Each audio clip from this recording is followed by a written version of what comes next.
the average passerby, this herd of cattle looks like any other grazing in a picturesque paddock. But these cows are actually some of the world's most exclusive. Their marbled meat sells for hundreds of dollars a kilo, and beef produced by niche Wagyu breeders like David Blackmore is sought after by top chefs and fancy eateries the world over. Wagyu produce beef like no other breed in the world, and with the marbling and it being a monounsaturated fat as well, and the fact that the fat doesn't come out of the marbling, doesn't come out of the carcass, it just gets, when it's cooked, it just dissolves and comes back into the muscle, so you don't get any shrinkage. The flavours and things are just so unique to Wagyu that it was just an eye-opener. Come on, girls.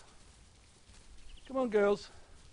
The Blackmore family have been cattle farmers for generations. But it was only about 16 years ago that David Blackmore decided to take a risk and invest in 100% full-blood Wagyu. This type of cattle breeding is a lot more work, and it takes a lot more money to produce the special marbled meat that's in such high demand. I happened to be in the United States and got word that these cattle were coming out of quarantine in the US, and so I went and secured the exclusivity of them to bring them the genetics to Australia.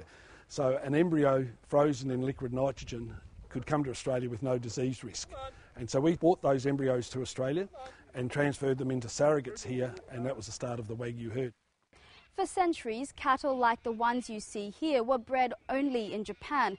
But during a 4-year window during the mid-1990s, select breeders from countries like the United States and Australia were given rare access to 100% full-blood Wagyu genes. In this time, not only did full-blood Wagyu become available outside of Japan, but stronger industrial and cultural ties were forged between nations.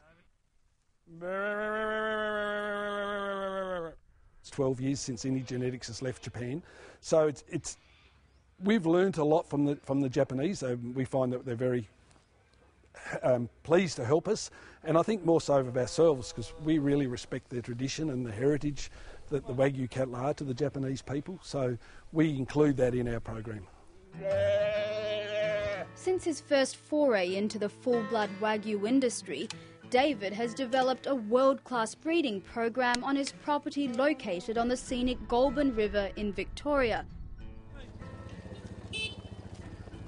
Today, he's preparing some of his best ladies for an imminent embryo transfer. TO39, 2.5. But it's not just meticulous farm management that allows him to produce some of the best Wagyu around. David spent decades researching, testing and breeding various combinations of full-blood Wagyu genes in a bid to produce an animal with superior body structure and exquisite meat quality. Actually mix and cross these different bloodlines together to produce an animal that could actually survive on Australian grazing conditions, which is much different than what happens in Japan, and to probably put a bit more weight and a bit more size in our cattle, a bit more strength and constitution, which we needed, and to produce the product that we've got today. And the bloodline of each and every calf born on the Blackmore estate can be traced, and it's as simple as looking at a cow's nose. This is a registration certificate of an animal that was born in Japan and exported to the United States. It's a 3-generation pedigree, and so that everybody knows that it is the exact animal, we actually put the nose print on it. Bit of ink on the calf's nose, on the paper, and the nose print is recorded with the certificate. That can always be checked because it's like humans. Every nose print is different, every fingerprint is different.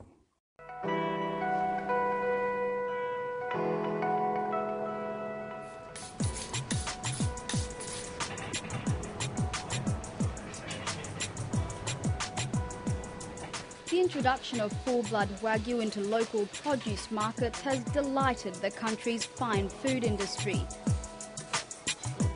Neil Perry, owner and founder of the prestigious Rockpool restaurants, says it's always good when a rare and exquisite product can be found so close to home. For me, it was important to have the very best Wagyu that I could get outside of Japan. And I went to him and talked to him about the fact that then I wanted to dry age it and I wanted to buy whole carcasses, and there was a whole lot of other parameters that I threw around it. And good Wagyu costs good money. A 220-gram sirloin will set you back about $100 US. It's not a cheap eat, but distributors say consumers at home and abroad can't seem to get enough of the melt-in-your-mouth sensation of the marbled meat. In Japan, the demand for full-blood Wagyu meat currently outstrips supply.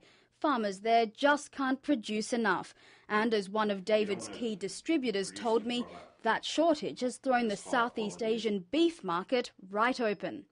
Obviously for us, and specifically China, we opened up an operation there in 2007, and there's this incredible demand for Wagyu over there, particularly full-blood Wagyu.